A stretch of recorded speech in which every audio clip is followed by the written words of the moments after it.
Coming to the next question. अब ये question अगर आप देखोगे तो ये अगर आपने पढ़ा क्वेश्चन सॉल्व किया है, ठीक है, बोलो। अभी नहीं। हाँ ठीक है, तो ये आईआईटी में आया हुआ क्वेश्चन है, ईयर मैं नहीं बताऊंगा, ठीक है। Let's start this question. अब ये क्वेश्चन जो है, इसमें अगर आप क्वेश्चन को ध्यान से पढ़ोगे कि dimensionless quantity is constructed in terms of electronic charge, permittivity of free space, Planck constant, speed of light.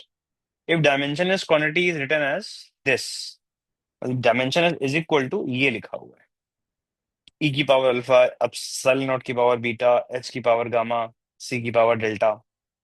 n जो है यहाँ पे एक integer, non non zero integer है, यानी n के हिसाब से कर लेंगे हम। तो अगर कोई डायमेंशन लेते समझना, सपोज करो एंगल की बात करें, है ना, या कोई भी डायमेंशन की बात कर लो, रिफ्रैक्टिव इंडेक्स की बात कर लो, तो हमें पता है ये रेशियो ऑफ स्पीड्स होता है, बोलो। हम्म। रेशियो ऑफ स्पीड्स होता है। अब मान लो मैं स्पीड्स का स्क्वायर कर दूं तो भी डायमेंशनलेस आएगा ना ये। हाँ। तो टेक्निकली एन कुछ भी ले लोगे तब भी क्यू की जो भी डायमेंशन क्वांटिटी है डायमेंशनलेस, वो आपकी डायमेंशनलेस ही रहेगी, अगर आप एन की वैल्यू 1 2 3 4 ऐसा कुछ भी ले लो, ठीक है। बोलो, क्लियर है तक बात? हम्म। ठीक है।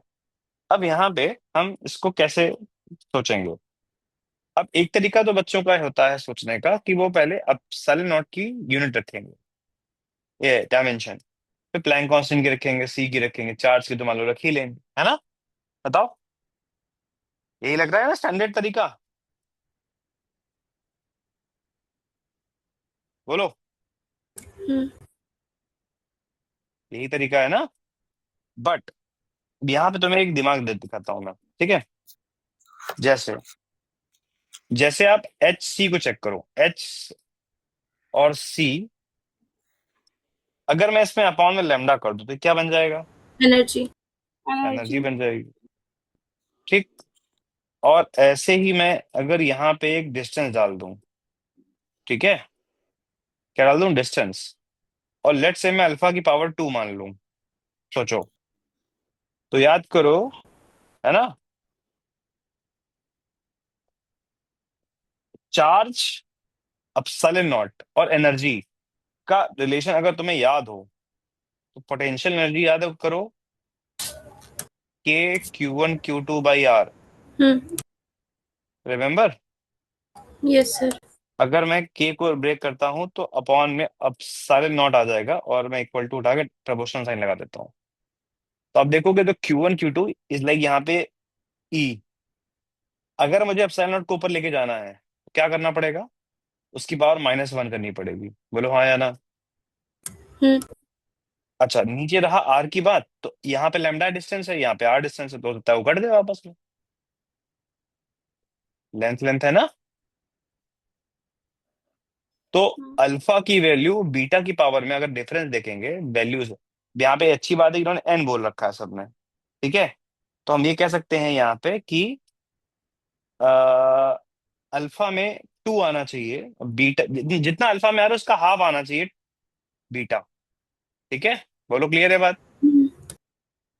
दूसरा Hc/λ एनर्जी होता है, सपोज करो यहाँ पे मैंने 2n कर दिया, तो ये H2n C2n हो गया है, तो फिर ये आपका, एक तो हाँ, एक तो ये भी बात देखो कि ये एनर्जी बना तो दिया हमने, ये भी एनर्जी बना दिया, तो ये मल्टीप्लीकेशन में है, क्यों? हाँ, मल्टीप्लीकेशन में है, डायमेंशन लेस होने तो के लिए डायमेंशनलेस होगी इनवर्स नहीं, तो में। इसकी डायमेंशनलेस होने के लिए इसको इनवर्स होना पड़ेगा, हाँ। तो ये दोनों वैल्यूज आएंगी माइनस। और यहाँ पे ये वैल्यूज जो अल्फा की वैल्यू है, अगर मैंने सपोज करो 2n कर दिया, सपोज करो यहाँ पे, यहाँ पे 2n कर दिया, तो H² बन जाएगा, जो कि एनर्जी फिर नहीं रहेगा, बोलो, हम्म। जो कि फिर एनर्जी नॉट एनी मोर। तो इस पॉइंट ऑफ व्यू से आपका आंसर क्या बनना चाहिए, बताओ? ए। ये आंसर आना चाहिए। अब ऐसे करने से फायदा ये होता है, ठीक है, कि अपने ऊपर कॉन्फिडेंस होना चाहिए, ज्यादातर क्वेश्चन इस तरीके के हमें ऐसे ही करने चाहिए। लेकिन स्टिल, मेरे बात कहने के बावजूद, अब सलन नॉट, Planck constant, gravitational constant, viscosity coefficient, है ना, सरफेस टेंशन, इन सब की डायमेंशन तुम्हें याद होनी चाहिए। परमिटिविटी भी लिख देता हूँ। अगर इनकी तुम्हें डायमेंशन नहीं याद है तो it's a big big big issue. ठीक है, बोलो। हम्म। चलो फिर आगे बढ़ते हैं। क्लियर है क्वेश्चन?